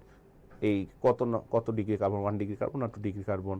তারপর আমাদের অ্যালকোহলের ডিগ্রি আছে, অ্যামিনের ডিগ্রি আছে। এগুলো যখন আমরা বিক্রিয়া করতে যাব তখন বারবার এই টার্মগুলো ইউজ করব, যে টার্মগুলোর সাথে খুব ভালো মতো আমাদের পরিচয় থাকতে হবে, যে এটা কি মানে এটা কেন আসলো, কিভাবে আসলো। ঠিক আছে, ওকে। তাহলে আমরা একটু আসি ডিগ্রি অফ কার্বন কনসেপ্টের মধ্যে। তো আমরা যখন বলতেছি প্রাইমারি কার্বন, কথাটা খেয়াল করবো, আমরা কি বলতেছি? Primary carbon. প্রাইমারি কার্বন মানে ও একটা কার্বনের সাথে বন্ড থাকবে, বাকি হাতগুলোতে হাইড্রোজেন থাকবে, বাকি হাতগুলোতে কি থাকবে? হাইড্রোজেন থাকবে। যেমন দেখো এটাকে আমরা প্রাইমারি কার্বন বলবো। কেন? এটা একটা হাতে একটা কার্বন আছে, কার্বন চেইন আছে, আমি এটা আর রাখলাম না। ঠিক আছে, তাহলে এটা কি কার্বন হলো? তো প্রাইমারি কার্বন। কিন্তু সেকেন্ডারি কার্বন তাহলে কাকে বলবো? দেখো এমনি তুমি বুঝতে পারবা, যদি একটা কার্বন 2টা কার্বনের সাথে যুক্ত থাকে। ঠিক আছে, একটা কার্বন 2টা কার্বনের সাথে যুক্ত থাকে, তাহলে এটা সেকেন্ডারি কার্বন না? আচ্ছা, এখানে হাইড্রোজেন দিলাম, দেখো তাহলে এই কার্বনের সাথে কোনো কার্বন আছে, দেখো তো এই কার্বনের সাথে একটা কার্বন আছে, তাহলে এটা হচ্ছে কি? Primary carbon, 1 degree carbon, primary carbon, বা এটাকে কি বলে বলো তো? 1 ডিগ্রি কার্বন। হ্যাঁ, এটা হচ্ছে সেকেন্ডারি বা 2 ডিগ্রি কার্বন। ঠিক আছে, এই যে দেখো এটা হচ্ছে 2 ডিগ্রি কার্বন, এটা হচ্ছে 1 ডিগ্রি, কারণ ওর সাথে কি একটা কার্বন, আর কিন্তু এই কার্বনের সাথে কি বলো তো? 2টা কার্বন আছে, তাহলে এটা কি 2 ডিগ্রি কার্বন। এটা আবার কত ডিগ্রি কার্বন বলো তো? 1 ডিগ্রি কার্বন। সিম্পল। হ্যাঁ, ওকে। তারপরে দেখো টারশিয়ারি বা 3 ডিগ্রি কার্বন। 3 ডিগ্রি কার্বন বলতে কি বুঝবা? অটোমেটিক তুমি বুঝতেছো যে ভাই আগেরগুলো যেহেতু ভাই কি হয়েছে, যে কটা কার্বন ছিল তাহলে 3 ডিগ্রি কার্বন মানে এই কার্বনটা আমার 3 ডিগ্রি, কারণ এই কার্বনটা কি আছে বলতো, এই কার্বনটা 3টা কার্বনের সাথে যুক্ত আছে। কয়টা কার্বনের সাথে যুক্ত আছে? 3টা কার্বনের সাথে যুক্ত আছে, তাই না? তাহলে এটা কি carbon? 3 degree carbon. Quaternary carbon কি বুঝতে পারতেছো? 4 ডিগ্রি, মানে এই কার্বনের 4টা হাতে কি থাকবে? কার্বন থাকবে। 4টা হাতে কি থাকবে? কার্বন থাকবে। আমি দিয়ে দিই CH3 দিয়ে দেই। তো তোমার হচ্ছে 4টা হাতে 4টা কার্বন আছে, তাই না? তাহলে এটা হচ্ছে আমার কি কার্বন বলো তো? 4 ডিগ্রি কার্বন। কি কার্বন? 4 ডিগ্রি। এখানে কি আছে যে তোমার 1টা 2টা 3টা 4টা কার্বনের 4টা হাতেই কার্বন আছে। তাহলে এটাকে আমরা কি বলবো? এটাকে কোয়াটারনারি কার্বন বলবো বা 4 ডিগ্রি কার্বন বলবো। তার মধ্যে কার্বনটা কি হলো? Carbon primary carbon, secondary carbon, tertiary carbon, quaternary carbon. ঠিক আছে, ওকে। তারপরে আসি আমরা হাইড্রোজেন। এটা আমাদের আমরা যখন ম্যাথ বিক্রিয়া করতে যাব তখন দেখবো যে ডিগ্রি অফ হাইড্রোজেনটা কতটা ইম্পর্টেন্ট একটা টপিক। তো ডিগ্রি অফ হাইড্রোজেনটা আমরা আসি যে এখানে যখন আমরা বলছে যে প্রাইমারি হাইড্রোজেন মানে এটা 1 ডিগ্রি, সেকেন্ডারি মানে হচ্ছে 2 ডিগ্রি, টারশিয়ারিটা কি হবে? 3 ডিগ্রি। তো জিনিসটা খুবই সিম্পল। একটু আগে আমি এটা শেষ করছি। আমি বলবো ভাই কিভাবে শেষ করছি? 1 ডিগ্রি কার্বন সাথে, মনে রাখবে 1 ডিগ্রি কার্বন সাথে যে হাইড্রোজেন আছে সেটা হচ্ছে 1 ডিগ্রি হাইড্রোজেন। 2 ডিগ্রি কার্বন সাথে যে হাইড্রোজেন আছে সেটা হচ্ছে 2 ডিগ্রি হাইড্রোজেন। 3 ডিগ্রি কার্বন সাথে যে হাইড্রোজেন আছে সেটা হচ্ছে কি? 3 ডিগ্রি হাইড্রোজেন। সিম্পল, মানে আমার কত ডিগ্রি কার্বন এটা জানলে কিন্তু আমার হয়ে যাচ্ছে কত ডিগ্রি হাইড্রোজেন।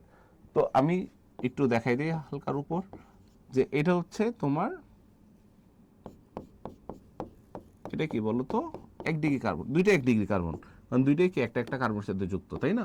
দুইটা এই কার্বন একটা সাথে যুক্ত, এটা একটা কার্বনের সাথে যুক্ত। তাহলে এটা হচ্ছে 1 ডিগ্রি কার্বন যেহেতু এটা, তাহলে এই হাইড্রোজেনগুলো কি বলতো? এই হাইড্রোজেনগুলোও 1 ডিগ্রি হাইড্রোজেন। এই হাইড্রোজেনগুলো কি বলতো? 1 ডিগ্রি হাইড্রোজেন। আর 2 ডিগ্রি হাইড্রোজেন তাহলে কি হবে? সেকেন্ডারি কার্বনের যে হাইড্রোজেনগুলো থাকবে। সেকেন্ডারি কার্বন বলতে দেখো একটা কার্বন যদি আরো দুইটা কার্বনের সাথে যুক্ত হয় তখন এটাকে আমরা কি বলবো? এটাকে আমরা কি বলবো? 2 ডিগ্রি কার্বন। কি বলবো? 2 ডিগ্রি কার্বন। তাহলে এটা হচ্ছে আমার কি কার্বন? 2 degree carbon. হ্যাঁ, কারণ এই কার্বনের দুইটা কার্বন আছে। তাহলে এই যে দুইটা হাইড্রোজেন 2 ডিগ্রি কার্বনের সাথে যে হাইড্রোজেন, হ্যাঁ, সেই দুইটা কি হবে? 2 ডিগ্রি হাইড্রোজেন। সেটা কি হবে? 2 ডিগ্রি হাইড্রোজেন। আবার যদি আমি এখানে যে হাইড্রোজেনটা আছে CH3 এই যে এই হাইড্রোজেনটা, এই হাইড্রোজেন কিন্তু আমার 1 ডিগ্রি হাইড্রোজেন। কেন? এই কার্বনের সাথে কিন্তু একটা কার্বন আছে, তাহলে ও নিজে হচ্ছে 1 ডিগ্রি কার্বন, নিজে হচ্ছে 1 ডিগ্রি কার্বন। তাহলে এই 1 ডিগ্রি কার্বনের সাথে যে হাইড্রোজেন সেটাকে আমরা কি বলবো? 1 ডিগ্রি হাইড্রোজেন। 2 ডিগ্রি কার্বনের সাথে যে হাইড্রোজেন সেটাকে আমরা কি বলবো বলতো? 2 ডিগ্রি হাইড্রোজেন। বুঝতে পারছো সবাই আশা করি? ওকে। তারপরে আসি টারশিয়ারি, যেটা সিম্পল 3 ডিগ্রি। তাহলে একটা কার্বনের 4টা হাতের মধ্যে 3টা হাতে কার্বন আছে, তাহলে এটাকে আমরা বলতেছি কি বলতো? 3 ডিগ্রি কার্বন বলতেছি না? তো এখানে একটা হাইড্রোজেন থাকার জায়গা আছে। তো যেহেতু একটা হাইড্রোজেন থাকার জায়গা আছে, এই যে বেচার একটা হাইড্রোজেনই আছে, এটাকে আমরা কি বলতেছি? 3 ডিগ্রি হাইড্রোজেন। এটাকে আমরা কি বলতেছি? 3 ডিগ্রি হাইড্রোজেন। মানে 3 ডিগ্রি কার্বনের সাথে যে হাইড্রোজেন আছে সেটাকে আমরা কি বলি বলতো? 3 ডিগ্রি হাইড্রোজেন বলি। ক্লিয়ার? ওকে। তার মানে তুমি কোশ্চেন করতে পারো ভাই 4 ডিগ্রি হাইড্রোজেন হইতে পারে না? না, 4 ডিগ্রি হাইড্রোজেন হইতে পারে না। আগেটা 4 ডিগ্রি কার্বন হলো, 4 ডিগ্রি হাইড্রোজেন হইতে পারে না। কেন? কারণ কার্বনের বেচারার হাত আছে এই 4টা। এখন 4টা হাতের মধ্যে 4টাই কার্বন, 4টাই কার্বন। তাহলে ওর কোনো হাইড্রোজেন রাখার জায়গা থাকবে? ওর কোনো হাইড্রোজেন রাখার জায়গা থাকবে না। এই জন্য কি 4 ডিগ্রি হাইড্রোজেন আমাদের হয় না। ঠিক আছে, ওকে। তাহলে আশা করি তোমরা সবাই বুঝতে পারছো যে ডিগ্রি অফ হাইড্রোজেন কিভাবে কাজ করে। আচ্ছা, সেকেন্ড হচ্ছে অ্যালকোহলকে আমরা ডিগ্রি করতে পারি, প্রাইমারি, সেকেন্ডারি, আরেকটা কি বলতো? Tertiary. Same 1 degree 2 degree 3 degree, 1 degree 2 degree 3 degree. ঠিক আছে, ওকে। তাহলে এখন 1 ডিগ্রি 2 ডিগ্রি কিভাবে হিসাব করবো? দেখো সিম্পল। আগে কার্বনের 4টা হাত নিয়ে আমরা চিন্তা করতাম, এখন আর 4টা হাত নিয়ে চিন্তা করবো না। এখন আমরা কার্বনের 3টা হাত নিয়ে চিন্তা করবো। কেন? কারণ হচ্ছে একটা হাত একটা OH এর সাথে যুক্ত হয়ে গেছে, এটা তোমার বাদ, এই হাতটা বাদ, একটা হাতে OH এর সাথে যুক্ত। অ্যালকোহলের কার্যক্রমগুলো কি? OH এর সাথে যুক্ত হয়ে গেছে। তাহলে এই কার্বনটা বাকি হাত থাকে কয়টা বলো তো? 3টা। তাহলে এই 3টা হাতের মধ্যে যদি একটাতে কার্বন চেইন থাকে বা আর অ্যালকাইল মূলক থাকে, হ্যাঁ, বা বেনজিন থাকে, ঠিক আছে, তো তখন আমরা এটাকে কি বলবো বলো তো? 1 ডিগ্রি। কি বলবো? 1 ডিগ্রি। ঠিক আছে, সিম্পল, আর কিচ্ছু না। তারপর এখানে OH দিয়ে দিলাম, বাদ একটা হাত, 3টা হাত থাকে।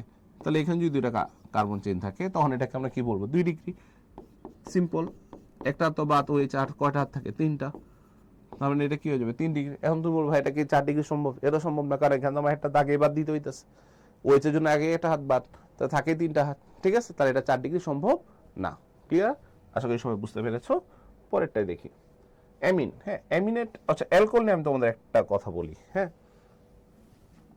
কখনো যদি পরীক্ষা আসে ফেনল কত ডিগ্রি, ফেনল কত ডিগ্রি, ফেনল কি প্রাইমারি অ্যালকোহল, সেকেন্ডারি অ্যালকোহল না টারশিয়ারি অ্যালকোহল, তোমাদের যদি কখনো পরীক্ষা আসে তার অ্যান্সার কী হবে জানো? এটা কোনো ডিগ্রি নাই, ঠিক আছে? এটা তোমাদের মাথায় ফার্স্ট সেট করতে হবে, ফেনল নিজে একটা কার্যকরী মূলক। সো এটা কোনো কি নাই বলো তো, ডিগ্রি হবে না।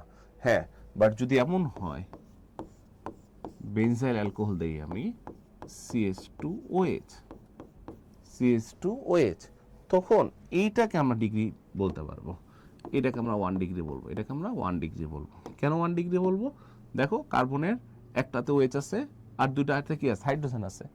OH তো বাদ, 3টা হাত থাকে, 2টা হাতে হাইড্রোজেন আছে, আর একটাতে কি বেনজিন রিং আছে। তার মানে তখন আমি বলবো এটা 1 ডিগ্রি কার্বন, বাট এটা কোনো ডিগ্রি কার্বন না, কারণ ফেনল নিজে একটা কার্যকরী মূলক, ঠিক আছে? ওকে, দেখো অ্যামিন, অ্যামিনের ক্ষেত্রে কি হয়? অ্যামিনে আমার মূল বেসিকটা হচ্ছে অ্যামোনিয়া থেকে হয়, মনে রাখবা, ঠিক আছে? এখানে কার্বনটাকে আমরা ধরবো না, এখানে অ্যামোনিয়াকে আমরা মূল বেসিক ধরবো। তাহলে অ্যামোনিয়াকে যদি মূল বেসিক ধরি, তাহলে অ্যামোনিয়ার নাইট্রোজেনের কয়টা হাত? 3টা হাত থাকবে। তো একটাতে যদি কার্বন চেইন থাকে, একটাতে যদি কার্বন চেইন থাকে আর একটা হাতে মনেগুলো হাইড্রোজেন, হাইড্রোজেন, তখন সেটা কি হবে বলো তো? 1 ডিগ্রি, ঠিক আছে? আর এখানে কি হবে? অ্যামোনিয়ার 3টা হাতে যদি একটা হাইড্রোজেন থাকে, 2টাতে আর মূলক থাকে, তখন সেটাকে আমরা কি বলবো? Simple 2 degree. এখন আমরা যা পড়ে আসছি সেম। এবং এখানেও 3টা হাতে কি, যদি 3টা কার্বন থাকে বা 3টা কার্বন চেইন অ্যালকাইল মূলক থাকে, তখন সেটাকে আমরা কি বলবো? 3 ডিগ্রি অ্যামিন বলবো। ক্লিয়ার? আচ্ছা, এখন আসি কোয়াটার্নারি অ্যামোনিয়াম লবণ। হ্যাঁ, এটা একটু ডিফারেন্ট। দেখো এখানে হচ্ছে, এটা খুব ইম্পর্টেন্ট কথা হচ্ছে, এটা পজিটিভ চার্জ থাকবে, মানে এটা একটা ডাইরেক্ট যৌগ হবে না, এটা অবশ্যই একটা পজিটিভ আয়ন হইতে হবে, এটা সল্ট হইতে হবে। কেন? দেখো আমাদের অ্যামোনিয়াম লবণ বললে আমাদের মাথায় কি আসবে? NH4Cl, অ্যামোনিয়াম ক্লোরাইড, তাই না? বা এমন মাথায় আসবে কি, অ্যামোনিয়াম ক্লোরাইডটা কোথেকে আসছে? NH4+। তো নর্মালি অ্যামোনিয়া থেকে 3টা হাইড্রোজেন থাকে, কিন্তু NH4+-এ কয়টা হাইড্রোজেন? 4টা হাইড্রোজেন, তাই না? এই 4টা হাইড্রোজেনের জায়গায় যদি এখন আমি 4টা কার্বন চেইন চিন্তা করি, 4টা কার্বন চেইন চিন্তা করি, তাও তো হবে প্লাস। তাহলে এটা কি হবে বলতো? Quaternary ammonium salt. কি হবে? কোয়াটার্নারি অ্যামোনিয়াম সল্ট বা 4 ডিগ্রি অ্যামোনিয়াম সল্ট, ঠিক আছে? বাট মাথায় কি রাখতে হবে? অ্যামোনিয়াম, মানে এটা কিন্তু আয়ন, ঠিক আছে? এটা কিন্তু আমি অ্যামিন বলতেছি না, বলতেছি অ্যামোনিয়াম। ওকে, ক্লিয়ার? আচ্ছা, তো যোগাযোগের শুরুতে আমরা যখন পড়তে যাই, তখন আমরা দুইটা টার্মের সাথে খুব ভালো মতো পরিচিত হই। একটা হচ্ছে সমগোত্রীয় শ্রেণী, কার্যকরীমূলক। এটা নিয়ে আমরা খুব ভালো মতো আলোচনা করি, বইও দেখবো অনেক কিছু আলোচনা করা আছে এই সম্পর্কে। কেন? কারণ সমগোত্রীয় শ্রেণীর সবার আগে তোমার এটা মাথা নিয়ে আসতে হবে যে আমরা যখন যোগাযোগে যেহেতু অনেক সংখ্যা, এটাকে আমার কিছু কিছু গ্রুপে ভাগ করা হয়েছে, যেমন অ্যালকেন, অ্যালকিন, অ্যালকাইন, অ্যালকোহল, অ্যালডিহাইড, এরা সব একটা কি গ্রুপ, সব একটা গ্রুপ, সমগোত্রীয় শ্রেণী। হ্যাঁ, তো এই যে সমগোত্রীয় শ্রেণীর এর প্রতিটা সদস্যকে আমরা সমগোত্রক বা হোমোলগ বলি, মনে রাখবা। হ্যাঁ, তো সমগোত্রীয় শ্রেণীর কনসেপ্টটা যদি কি বা এটা বৈশিষ্ট্যটা কি আমি যদি তোমাদের বলি, এখানে আমাদের এই বৈশিষ্ট্যগুলো পরীক্ষায় আসে। এই বৈশিষ্ট্যগুলো আমি নোট করে দিচ্ছি যাতে তোমাদের বুঝতে সুবিধা হয়, বাট আমি একটু বুঝাই দিচ্ছি, কিছুটা বুঝাই দিচ্ছি যাতে তোমাদের মাথায় একবারে সেট হয়ে যায়, ঠিক আছে? তো সমগোত্রীয় শ্রেণীর কনসেপ্টটা দেখো, আমি যদি বলি CH4 মিথেন, তোমরা সবাই জানো। এরপরেরটা হচ্ছে কি CH3 ইথেন। এরপরেরটা হচ্ছে কি CH3 প্রোপেন। তাহলে কি মিথেন, ইথেন, প্রোপেন। যেমন এটা একটা গ্রুপ, অ্যালকেন গ্রুপ, ঠিক আছে? তো অ্যালকেন গ্রুপের আমি যদি এখান থেকে এখানে যাই, দেখো ডিফারেন্স কি হবে? একটা CH2 ডিফারেন্স হবে। আবার আমি যদি এখান থেকে এখানে যাই, দেখো তো কি ডিফারেন্স হবে? একটা CH2, বা এটাকে মিথিলিন মূলক বলে। এটাকে কি মূলক বলে? মিথিলিন মূলক বলে, ঠিক আছে? দেখো এই যে CH2 ডিফারেন্স একটা। এবং যত আমি চেন যাই, আণবিক ভরদূষে যদি সাজাই, উপর থেকে নিচে যাই, কম থেকে বেশিতে যাই, দেখবো প্রতি একটা সদস্যের সাথে পরের সদস্যের ডিফারেন্স কি? একটা CH2 বা মিথিলিন মূলক। হ্যাঁ, আমি যদি আবার ভরের চিন্তা করি, দেখো এমসিকে তো অনেক সময় ভর বলতে পারে, তো কার্বনের ভর কত বলো তো? চিন্তা করো, একটু চিন্তা করো। দেখো কার্বনের ভর কি 12, তাই না? তাহলে এখন এই যে 12 আর হাইড্রোজেন কি 2, 14। তাহলে আমার এই 14 বাড়তেছে, ভর দিয়ে এমসিকিউ আসতে পারে।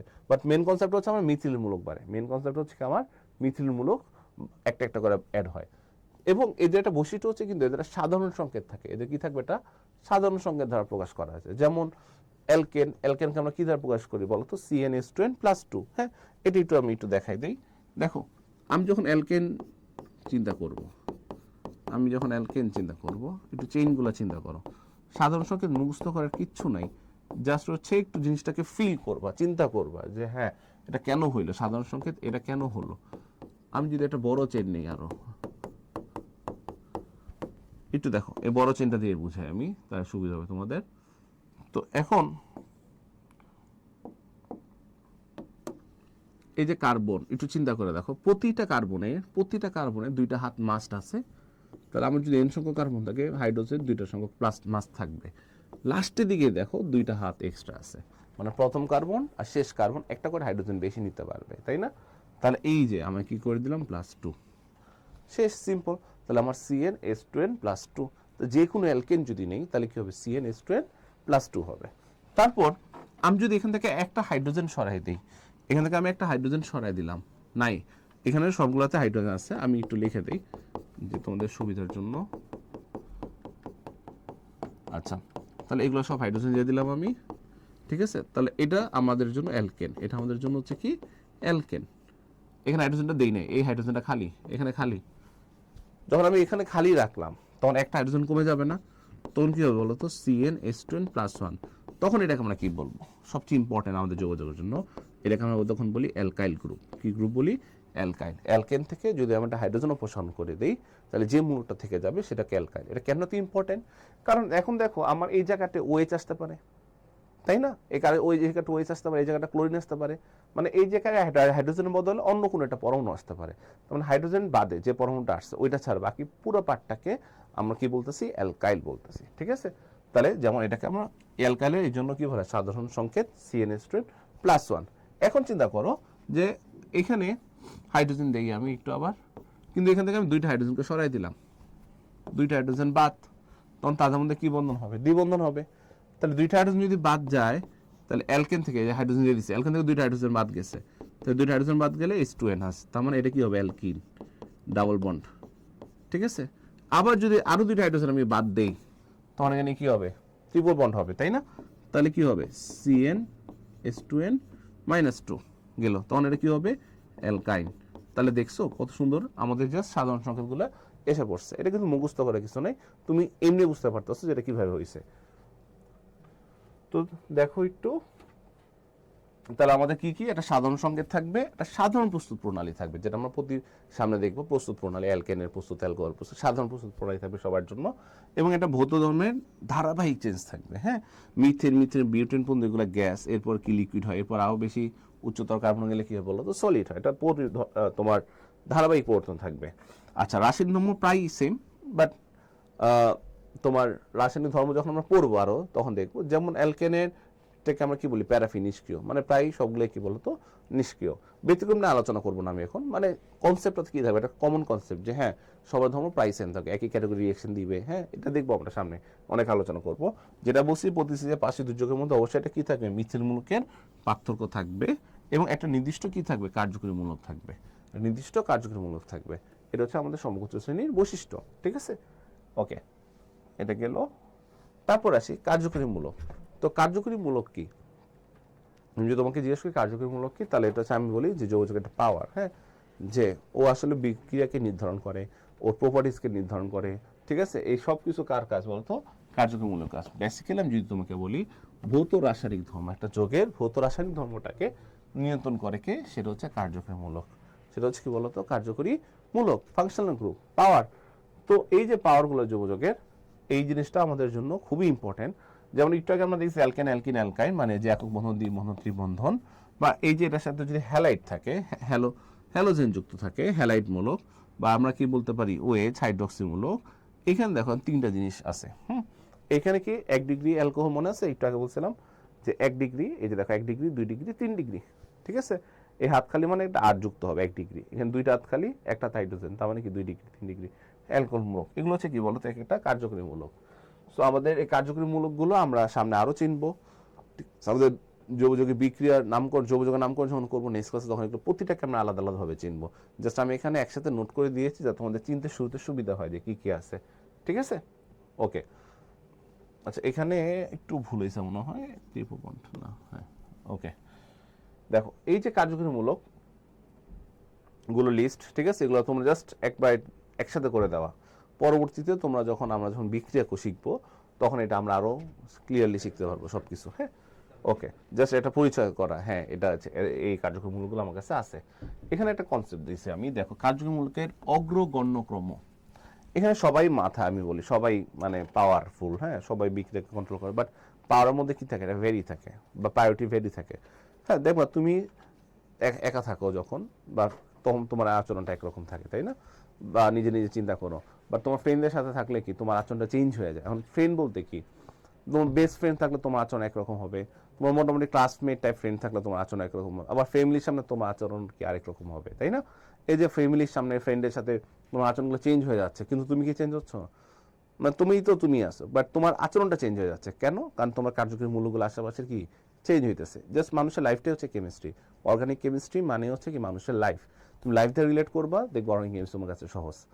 তুমি টিচারের সামনে আরেক রকম আচরণ করতেছো, তাই তোমার আচরণ কি, তুমি আছো, কিন্তু তোমার আচরণটা চেঞ্জ হচ্ছে কি তোমার সাথে কি কার্যকরী মূল্য আছে সেটার উপর, যেটা যোগে হয়। কার্বন চেন তো কার্বন চেনই ভাই, 3টা কার্বন চেন আছে, ওর সাথে ওএইচ থাকলে ওরকম আচরণ করে, ওর সাথে NH2 থাকলে একরকম আচরণ করে। সো এই আচরণগুলো কি চেঞ্জ হয়। এখন তুমি মনে করো 4-5টা ফ্রেন্ডের সাথে ঘুরতে গেলা, 4-5টা ফ্রেন্ডের সাথে তুমি যখন ঘুরতে যাবা, তুমি কিন্তু একজনকেই প্রায়োরিটি দিবা বা দুজনকে প্রায়োরিটি দিবা। তোমার একটা প্রায়োরিটি দিচ্ছে যে আমি ওর সাথে বেশি চলবো, তাই না? মাথার মধ্যে অটো একটা সেট হয়ে যায় যে আমার ওর সাথে আমার ভালো বন্ডিং হয়, ওর সাথে আমার ভালো ম্যাচ হয়, আমি ওকে প্রায়োরিটি দিব, বাকিগুলোকে প্রায়োরিটি দিব না। এখন তুমি যাদেরকে প্রায়োরিটি দিচ্ছ না, তখন তুমি আবার তাকে প্রায়োরিটি দিবা, তুমি যখন তার সাথে আবার আলাদা চলবা। দেখো মানুষের লাইফটাই এরকম, তুমি এক্স আর ওয়াই এর সাথে ঘুরতেছো, তো তুমি এখন এক্স কে প্রায়োরিটি দিচ্ছ, বাট যখন তোমার সাথে এক্স থাকবে না, ওয়াই থাকবে, তখন তুমি কিন্তু আবার ওয়াই কে প্রায়োরিটি দিবা। সো আমাদের প্রায়োরিটি লিস্টে কি আমাদের লাইফে চেঞ্জ হতে থাকে এভাবে পরিস্থিতির উপর বেস করে। সো যোগ কি একই ঘটনা ঘটে, আমাদের প্রায়োরিটি লিস্ট চেঞ্জ হয়। আমরা যখন নামকরণ করতে যাব, রিয়েকশন করতে যাব, এই প্রায়োরিটি লিস্ট আমার জানা লাগবে। সো এই জন্য আমার এখানে প্রায়োরিটি লিস্টটা করে দেওয়া আছে, যেটা তোমাদের জন্য খুবই সহজ হয়। যেমন এই প্রায়োরিটি লিস্টটা যদি আমি শর্টকাটে বলি, কিভাবে মনে রাখতে পারবে, যে আমার যৌগের সবচেয়ে পাওয়ারফুল হচ্ছে ফার্স্টের 2টা acid, carboxylic acid, sulphonic acid. Carboxylic acid হচ্ছে অবশ্যই কার্বনযুক্ত অ্যাসিড, তাহলে ও পাওয়ারফুল অবশ্যই বেশি থাকবে। এরপরটা যেহেতু কার্বন নাই, সেকেন্ডে তাহলে কি যাবে, সালফোনিক অ্যাসিড যাবে। ক্লিয়ার, বুঝতে পারছো আশা করি। তারপর আসি অ্যাসিড হ্যালাইড। এরপরে এই যে অ্যাসিড কার্বক্সিলিক অ্যাসিড, খেয়াল করবা কার্বক্সিলিক অ্যাসিড এখানে যখন হ্যালাইড আসবে, ওএইচটা চলে যাবে, ওএইচটা চলে গেলে এক্স আসবে, হ্যালোজেন আসবে। ওএইচটা চলে গেলে কি আসবে, হ্যালোজেন আসবে, এক্স আসবে। মনে রাখবো হচ্ছে এক্স আসবে, অ্যাসিড হ্যালাইড এক্স আসবে, অথবা কি আসবে, NH2 আসবে, এরপর অ্যামিন। ঠিক আছে, তাহলে অ্যাসিড অ্যামাইড। ঠিক আছে, এটা কি বলবো, অ্যাসিড অ্যামাইড। তার মানে দেখো আমার কি হইতেছে, অ্যাসিডের OH কে ছড়ায়, মনে রাখবে এভাবে। এটা মনে রাখার জন্য বলতেছি আমি, যে আগে এক্স তারপর এন, অ্যামিন। হ্যাঁ, আগে এক্স আসবে তারপর এন আসবে, তার মানে আগে অ্যাসিড হ্যালাইডের প্রায়োরিটি, তারপর কি বলতো, অ্যাসিড অ্যামাইডের প্রায়োরিটি। হ্যাঁ, এরপর দেখো, এরপর আমি কি মনে রাখি, এভাবে মনে রাখি যে আমার অ্যাসিড অ্যামাইডের H2 আরও বাদ, পানি চলে গেল, তাহলে কি আছে, CN। তাহলে কি আছে, CN বা নাইট্রাইল। এটাকে কি বলে, নাইট্রাইল বা সাইনেট মূলক। ক্লিয়ার, ওকে। এরপর 3টা অ্যালডিহাইড, কিটোন, অ্যালকোহল। মনে রাখবা অ্যালডিহাইড, কিটোন, অ্যালকোহল। এটা এমনি মনে থাকে তোমাদের, অ্যালডিহাইড, কিটোন, অ্যালকোহল। ঠিক আছে, অ্যালডিহাইড, কিটোন, অ্যালকোহল। ঠিক আছে, আকাল মনে রাখবা, অ্যালডিহাইড, কিটোন, অ্যালকোহল। আচ্ছা, এখন অ্যালকোহলের ওয়ের জায়গায় এস আসলে কি হয়ে যায়, থায়োল। অ্যালডিহাইড ওয়ের জায়গায় এস আসলে কি হয়ে যাবে বলো তো, থায়োল। এই যে থায়োল। ঠিক আছে, ক্লিয়ার। এই পর্যন্ত এই প্যাটার্ন ঠিক এভাবে মনে রাখার চেষ্টা করবো। তাহলে আমি কি বলছি, যেহেতু যৌগ প্রায়োরিটি অবশ্যই অ্যাসিড থাকবে, তাহলে কার্বনযুক্ত অ্যাসিড, তারপর কি সালফোনিক অ্যাসিড, অ্যাসিড OH কে সরে আগে এক্স আসবে, তারপর NH2 আসবে, অ্যাসিড হ্যালাইড অ্যামিন আসলো। তারপর কি হবে, এই যে অ্যাসিড অ্যামাইডের H2 আর O কাটা, H2 আর O কাটা, তাহলে কি CN, নাইট্রাইল। ঠিক আছে, এই বন্ধু একটা স্টেপ না। এরপর আমরা কি মনে রাখবো, আকাল, অ্যালডিহাইড, কিটোন, অ্যালকোহল। ঠিক আছে, ওকে। তারপর অ্যালকোহলের OH কে ও সরায় কি আসবে, এস আসবে, থায়োল। কি আসবে, থায়োল। এই প্রায়োরিটি সিরিজটা আমি তোমাদের এই ক্লাসে কেন করাচ্ছি, নেক্সট ক্লাসে যখন নামকরণ করাবো, তখন যদি এটা তোমাদের মাথায় একবারে সেট থাকে, কারণ আমি যখন নামকরণ শিখাবো, তখন হচ্ছে এই প্রায়োরিটি লিস্ট উপর বেস করে তোমাদের নামকরণগুলো করতে হবে। সো আজকে ক্লাসে তোমরা এটা নোট করে খুব ভালো মতো শিখে নিবে, এবং অবশ্যই যাতে নেক্সট ক্লাসের আগে, সেকেন্ড ক্লাসের আগে, পরের দিন যখন সেকেন্ড ক্লাসটা হবে, তার আগে তোমরা এটা পারো। হ্যাঁ, ওকে। তারপর আসবে এখানে অ্যামিন, তারপর লাস্ট পর্যন্ত এখানে কি আসবে বলো তো, অ্যামিন আসবে। আচ্ছা, এরপর হচ্ছে অ্যালকিন, অ্যালকাইন, অ্যালকেন। মনে রাখবা double bond, triple bond, single bond. Single bond অবশ্যই লাস্টে কেন? কারণ দেখো তো প্যারাফিন সহজে বিক্রি করে না, বলছিলাম না? হ্যাঁ, তো এই যে অ্যালকিন বিক্রিয়া করে বেশি, এই জন্য মনে রাখবে অ্যালকিন। তারপর কি অ্যালকাইন, তারপর কি অ্যালকেন। ওকে, তারপরে ইথার। এই যে ইথার, ইথার হচ্ছে কি, এটা সবসময় প্রিফিক্স, এগুলো পরে আলোচনা করবো নেক্সট ক্লাসে, বাট মনে রাখবে এরপর হচ্ছে ইথার, এরপর হচ্ছে কি বলতো হ্যালাইট, এরপর হচ্ছে হ্যালাইট, তারপর আসবে নাইট্রোযৌগ, তারপর লাস্টে অ্যালকাইল মূলক। একবার লাস্টে কি হবে? অ্যালকাইল মূলক। মনে আছে যে অ্যালকেন থেকে হাইড্রোজেন সরে যা থাকে সেটাকে আমরা কি বলি বলতো? অ্যালকাইল মূলক। সো এটা হচ্ছে আমাদের প্রায়োরিটি লিস্ট। এই প্রায়োরিটি লিস্টটা তোমাদের নামকরণে অনেক কাজে লাগবে। নেক্সট ক্লাসেই আমরা তোমাদের সাথে ক্লাস হবে নামকরণ নিয়ে, এবং এই নামকরণ ক্লাসের আগে আমার তোমাদের কাছে একটা রিকোয়েস্ট থাকলো, এই যে স্লাইডের তোমার নামকরণের অগ্রগণ্যকম্য, সেই অগ্রগণ্যকম্যটা যাতে তোমাদের মাথায় একবারে সেট থাকে, যাতে আমি সহজে নামকরণটা তোমাদের শেখাতে পারি। সো আশা করি আজকের ক্লাস তোমরা বুঝতে পেরেছো। তোমাদের ক্লাস নিয়ে কোনো মতামত থাকলে বা কোনো টপিক যদি না বুঝতে পারো তাহলে কমেন্ট করতে পারো, আমি সর্বোচ্চ চেষ্টা করবো কমেন্টে রিপ্লাই দেওয়ার, অথবা এগুলো নিয়ে আরেকটা সেশন করার। তোমাদের জন্য অনেক অনেক শুভকামনা। পরের ক্লাসে দেখা হচ্ছে।